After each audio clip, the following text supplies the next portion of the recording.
Hello and welcome to another episode of Wednesdays with WV. This is episode number 64. And my guest on this episode is one who's been a part of cricket administration for a long, long time. He started off with the Bombay Cricket Association, as it was called, in the 70s, and then gradually progressed into becoming one of the important cogs of the BCCI.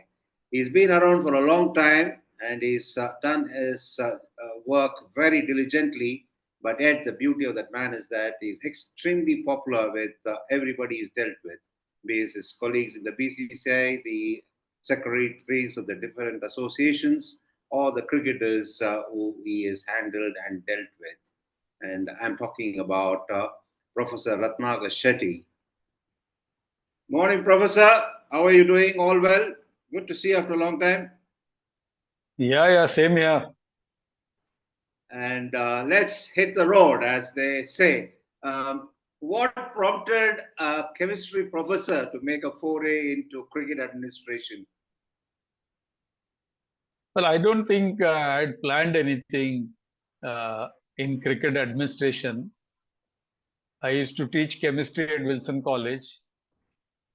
I used to be cricket crazy fan like any other Indian, Okay. and watching matches at the Maidans. We were lucky in Mumbai to watch time shield matches those days, with all the international players participating for their teams. The inter-school, inter-collegiate matches used to be of great interest. When I joined the Wilson College in 1975 as a lecturer, I was assigned this responsibility to look after the cricket department in the Gymkhana committee. That's where it all started. And it was Professor Changadkar, then Executive Secretary of the BCCI. He called me up once and asked me to represent Wilson College on the Bombay Cricket Association, as it was called then. So that was the starting point of my relation or introduction. Okay. Chemistry is all about balancing equations. Is that why you could handle all the stakeholders in a very appropriate manner, in a balanced manner? I think it was my experience at the college level.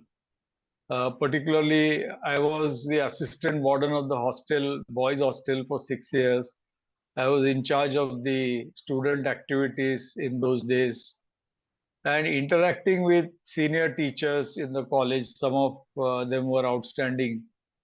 Really helped me to develop my own personality and deal with things when it came to the cricket administration part at a later stage. The experience of handling Mumbai cricket must have come in very handy later on in your administrative career, isn't it? Yes, Mumbai cricket those days was, we were fortunate when first time I got elected to the managing committee of then Bombay Cricket Association in 1990. I was fortunate to come across some of the stalwarts of Indian cricket and Mumbai cricket as a part of the managing committee. The president was Mr. Madhav Mantri. We had Mr. Naren Tamane, Ramakant Desai, Dilip Sardesai, among others, who were a part of the managing committee. And it was a great pleasure listening to them and their concerns if anything goes wrong in Mumbai cricket. And they were people who were connected to grassroots cricket, particularly school and college cricket in those days. From the MCA to the BCCI, it must have been a natural progression, obviously. My first meeting that I attended of the BCCI was the working committee in 1996, when I was the joint secretary of the Mumbai Cricket Association. And like Mr. Dalmia, Mr. Bindra, Mr. PM Rungta, Raj Singh Dungarpur, and it was a pleasure listening to them and the way they conducted themselves in those meetings. Although there used to be debates and arguments, they were never on the same page. But the administrative aspect of it was definitely visible in whatever discussions they participated in. Let's go ahead to 2004 when you were the manager of the India-Pakistan tour.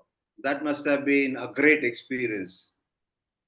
Yes, I think in 2004, Mr. Dalmia asked me to be a part of the team to visit Pakistan for security assessment because it was a full tour after 14 years.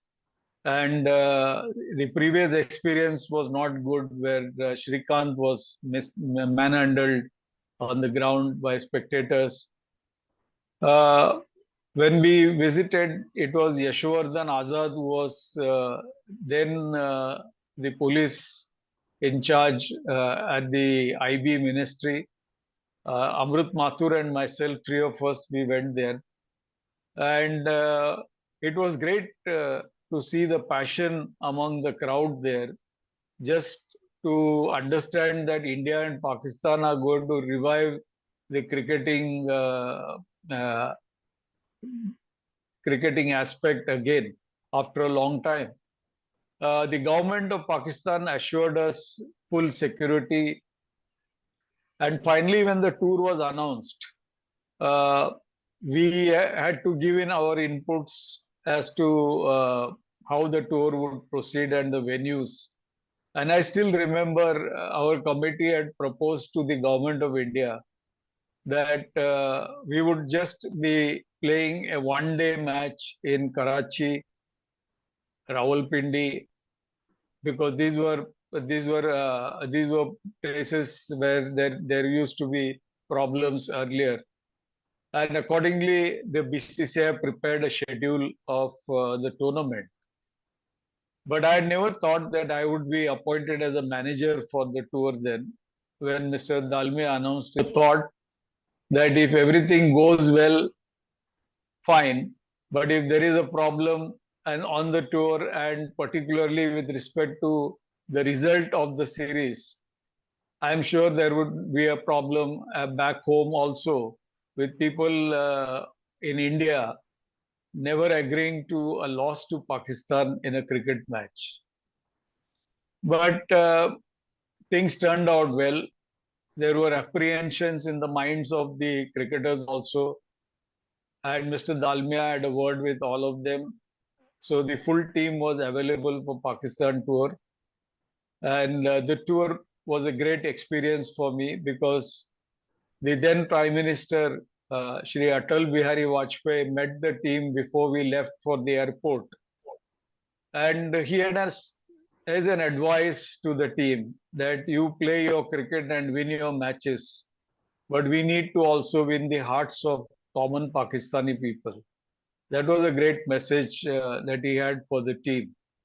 And I think our boys did well in cricket, both on and off the field, as the ambassadors of our country on that tour. Yes, that obviously was a fantastic tour. And then time moved on. You also kept being a very important member of the BCCI in many respects. And just give us a sense of the view that is prevailing even today, that the ICL forced the BCCI to conceptualize the IPL. Is there any merit in it? I want to put this in proper perspective. It was Mr. Lalit Modi in 1996. For the 1996 World Cup, there were at least 5 or 6 centers who had put floodlights for the first time. And Lalit Modi was not a part of the BCCI then. And he came up with this proposal of holding intercity tournament, uh, day-night games for ODI format. Of course, the board struck that proposal down. And then when he was elected as the vice president of the board with Mr. Pawar as the president in 2005, he revived that hope And ICC had already announced the T20 format by then. The T20 World Cup was to be played in South Africa. India was not keen to participate in that World Cup because we didn't agree. In fact, you'll be surprised to know that India was outvoted 9-1 in the ICC meeting, with all 9 members wanting to go ahead with the T20 and India abstaining or opposing that format. Before that, we started this work in the month of August, September, where the first meeting was held. IMG made a presentation to the BCCI, Cricket Australia, ECB, and Cricket South Africa as to the T20 league that could be played in India and which BCCI was interested in organizing. So I don't think it is proper to say that ICL was responsible or was initiating. BCCI started IPL because of ICL. That's not correct. Even before that, BCCI had planned a T20 league. And what really made the league successful, if you'll agree with me, was that India won the World Cup. The initial T20 World Cup that we won was the the point or the stage which really brought IPL into focus. No better person than you, Professor, to tell us what exactly happened. And 2008 was a very significant year in a couple of ways. One is that the IPL started, and the second, if I remember right, women's cricket came under the BCCI fold, didn't it? It was in 2006 when the working committee meeting headed by Mr. Sharad Pawar that this initiation took place. And there were differences in the BCCI, I must say, at that time. Not everybody was keen on uh, women's cricket being a part of BCCI. Some of the stalwarts had suggestions that Mr. Pawar is so keen to have women's cricket uh, to grow. Let us pay them the money to organize their own cricket, because there was an official body at that time. Indians Women's Cricket Association was already there, and they used to conduct a lot of women cricket activities in those days, participate in ICC tournaments. But Mr. Pawar put his foot down, and but for him, that decision would never have seen the day of light. Uh, and I still remember he took a decision and asked all the associations to include women's cricket as a part of the structure. Then let's move on to 2011. Obviously, anything major happens in cricket, you had to be a part of it. You were made the tournament director of the World Cup when India hosted it in 2011.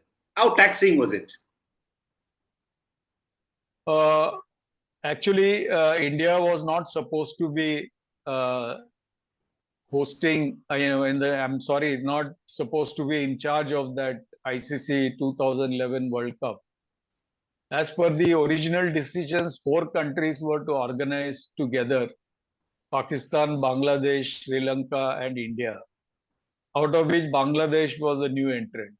They had never organized a world ICC event. And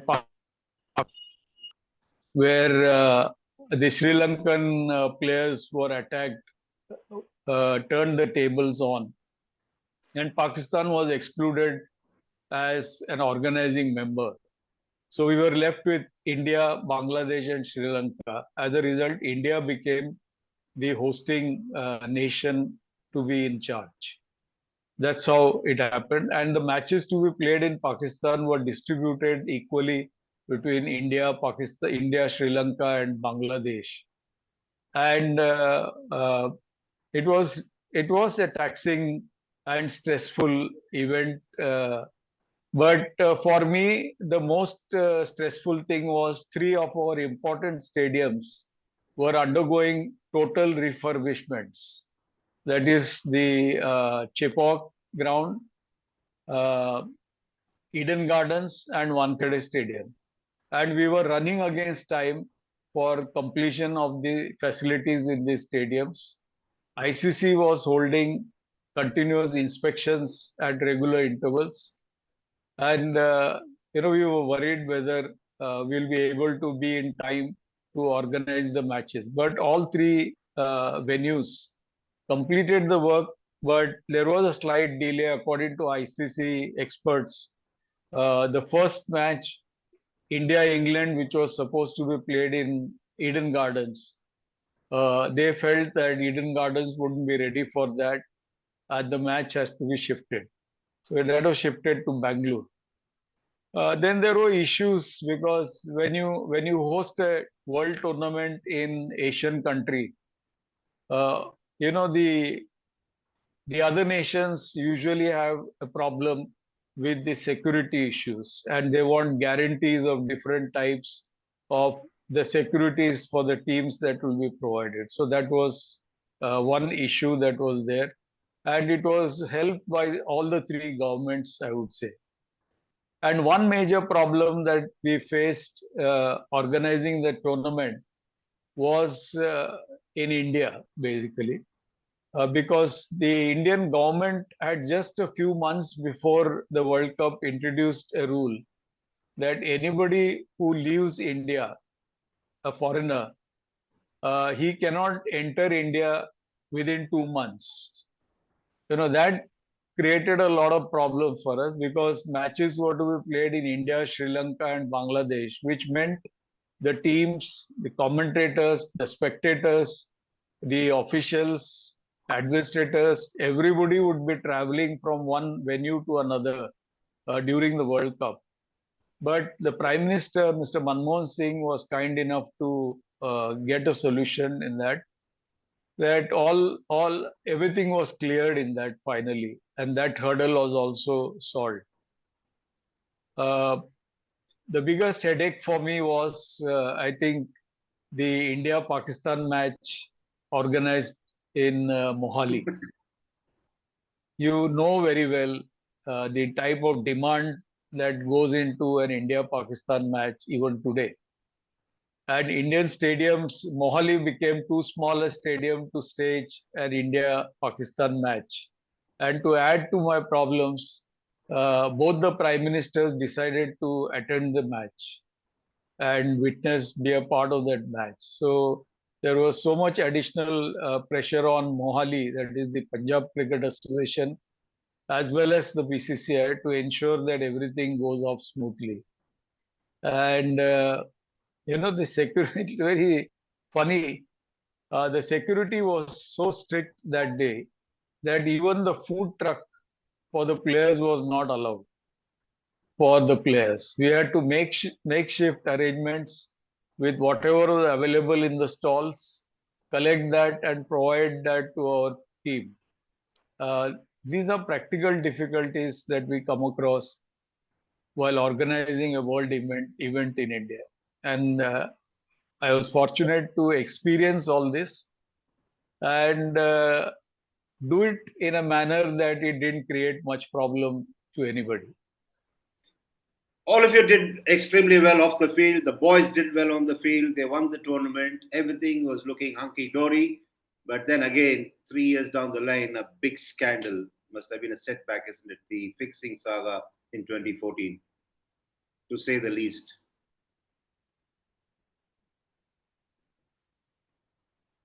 Well, I think the match fixing saga was the most unfortunate part of the IPL history, I would say.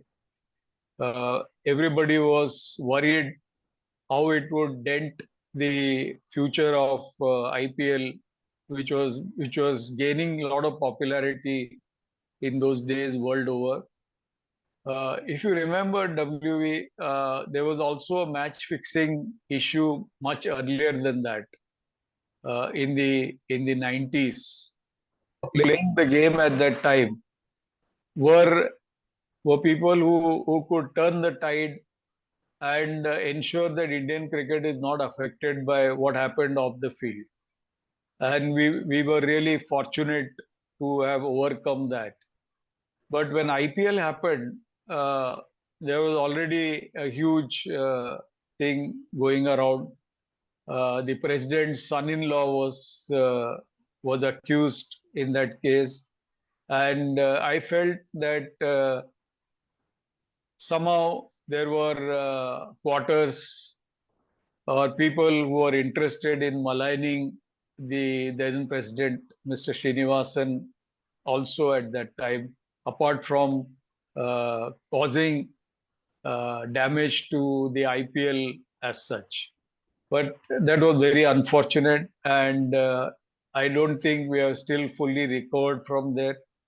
The fears of match fixing are always there, no matter how much protection the BCCI provides with respect to the security in terms of the officers, that police officers who are appointed, or anti-corruption officers who go with the team.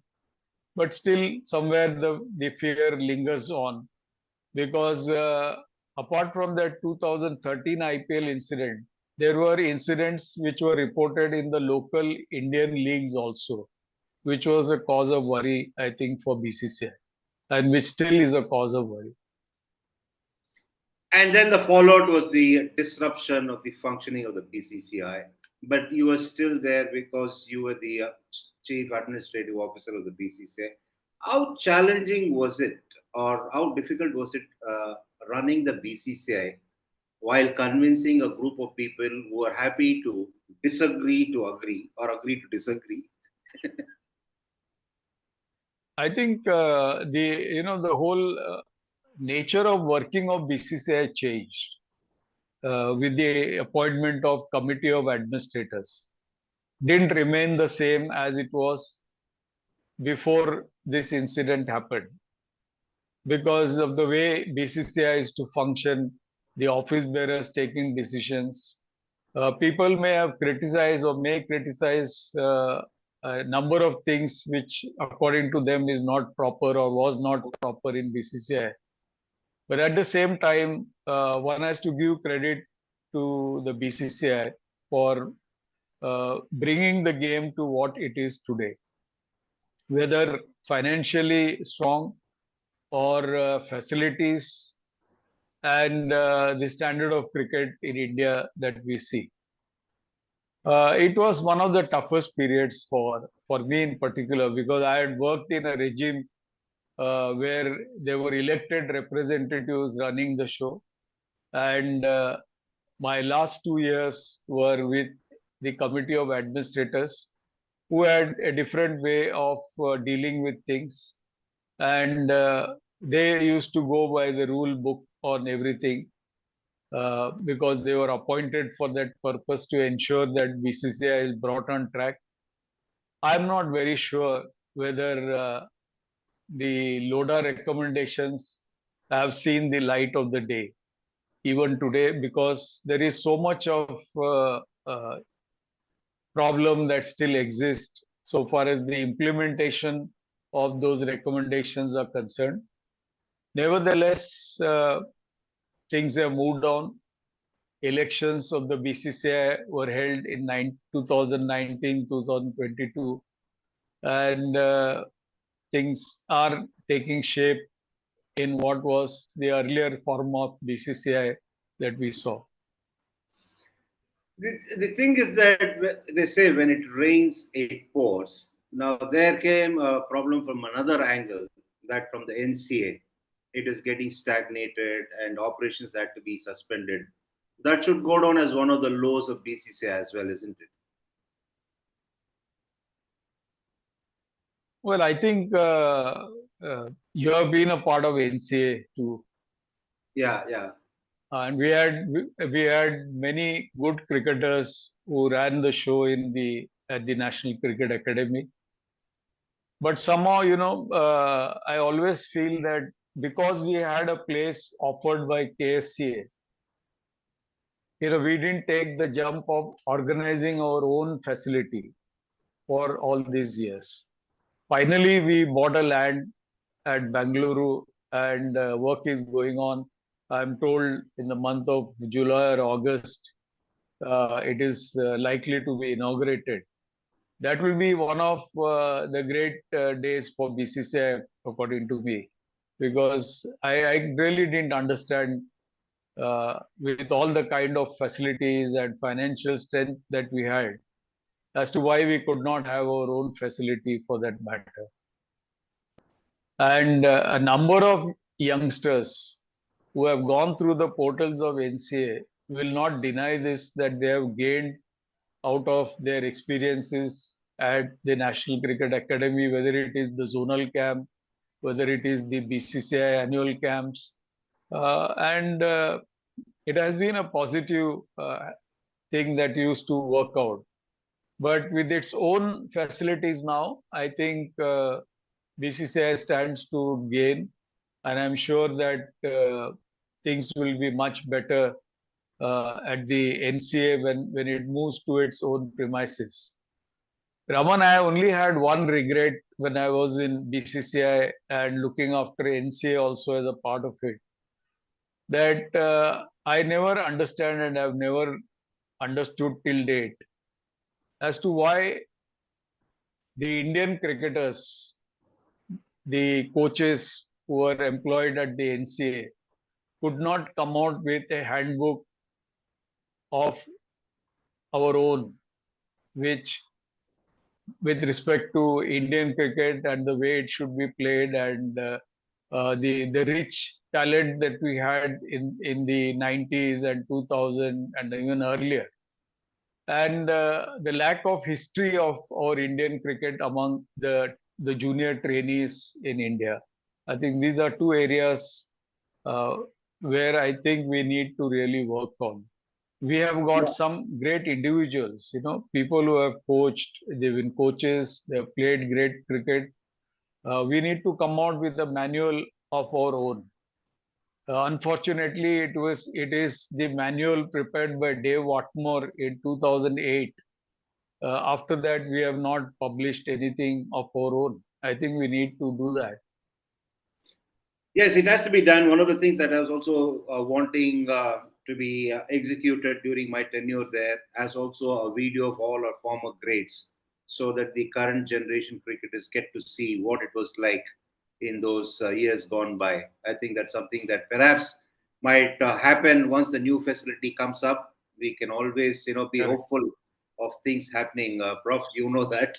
You worked with a lot of presidents. Now, briefly, uh, just tell me about the leadership styles of Mr. Pawar, Mr. Manohar, Jaguda, and NS. But for them, they wouldn't have been able to sell media rights.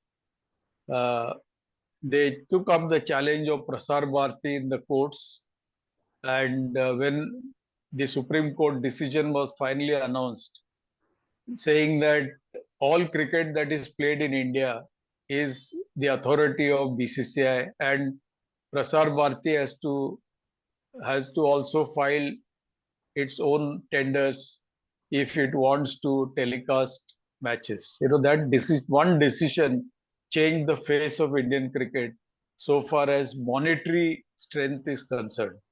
Today, it may have started with a small sum, but it has grown over the years because of that independence we got through that Supreme Court decision.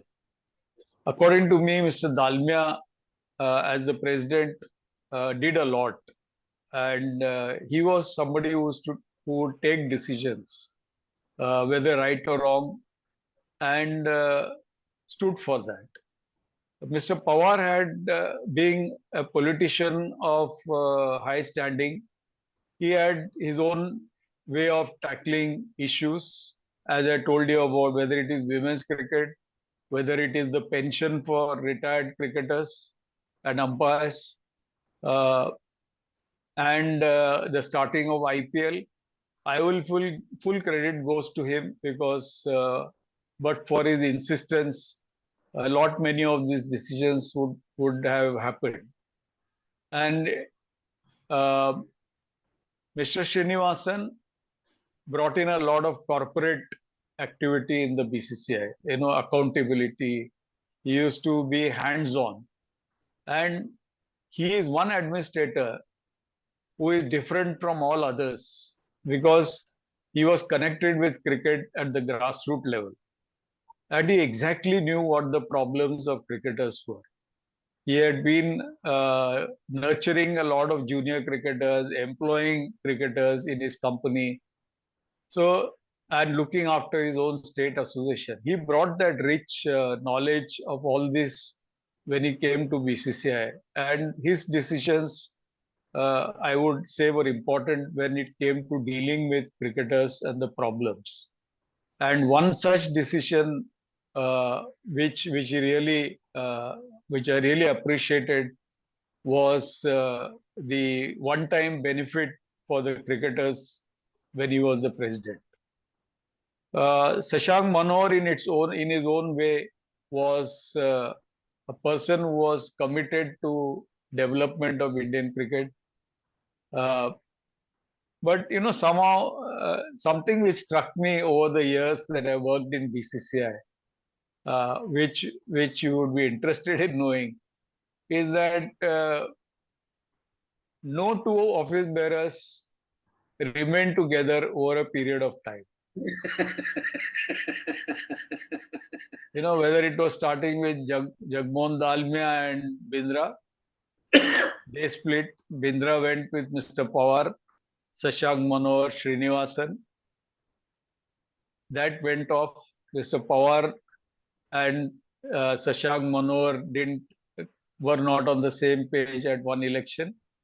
And finally, Shashank Manohar and Srinivasan were not on the same page later on. How does one do his or her job without fear of favor, but yet have the affection and respect of everyone like you do? Please let us in on the secret. No, today, replying to your question, I would say that it was my experience at Wilson College of dealing with students and the activities in the college, which really helped me to develop a sense of loyalty to the institution which you belong.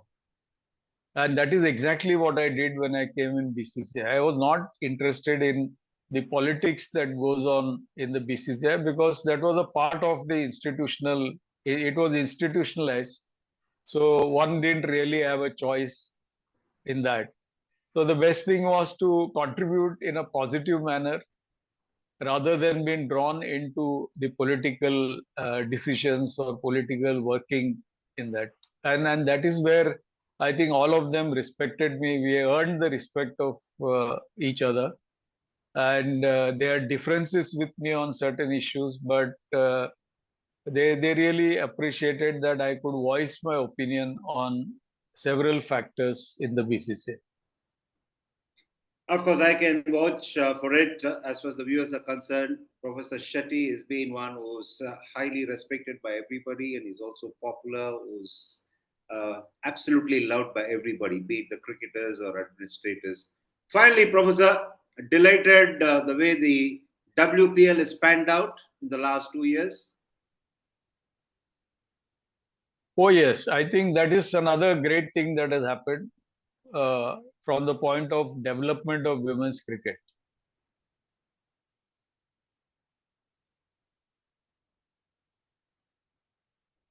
Was organizing it. We used to help them with grounds and umpires. And in BCCI, since 2016, I used to look after junior cricket and women's cricket. I think the changing factor is the 2017 World Cup, which India narrowly missed winning the championship under Mithali Raj. And that all the India games were televised on Star TV. I think Star Sports, I think really helped bringing women's cricket into focus so far as Indian cricket was concerned. And, it was a time that was important when women's league would start, because we allowed our girls to go and play in Big Bash or 100 in UK, but that was not helping many of the girls. And I think to start Women's Premier League was a very positive decision. It's too early, I would say, to talk about coming to the standards of Australia and New Zealand, for that matter, or England. But a beginning has been made, and I'm sure that this WPL will go a long way in identifying great talent, nurturing them, and ensuring them that they stay in the talent pool and will be looked after. And apart from that, it also comes as a great monetary help to the women cricketers. I still remember how happy the team was when I was told to announce I was with the team in UK during the World Cup uh, in 2017. And I still remember Mr. Vinodra and Miss Diana Adalji calling me up and telling to convey to the team that they had been given a prize money of 50 lakhs for reaching the finals, and irrespective of what is the result of the final. I think that was, these decisions are important basically, and I, I feel that we are on the right track, and women's cricket will be much stronger, and we need to make multi-day domestic cricket also a possibility for women's cricket. Thank you, Professor, for your time, and as usual, for acceding to my request. And enjoyed the chat, and hopefully, I'll catch up with you soon. Thanks. Thank you, Ramanji. Take care, sir. Thank you. Thank you so much. There was Professor Shetty narrating and enlightening us on all the important events that happened in Indian cricket during his tenure at the BCCI. When I say during his tenure, it was a long one, and he's been a part of just about anything and everything that was not only important but also very, very trivial too, because he was a hands-on man, and I'm sure you would have enjoyed the chat. But we do apologize for the mild interruptions because of the network. We can't do much about it. And like I always say, for those who've been with us right from the start, continue to support us and keep your comments coming. That will help us in getting better and better. And for those who joined us for the first time, log on to the handle of Sports Star and watch all the earlier episodes where you have some terrific content. And also try and press all the buttons that there are to be pressed. And thereby you become a part of our show every fortnight. Until I catch up with you next time, be good and stay safe.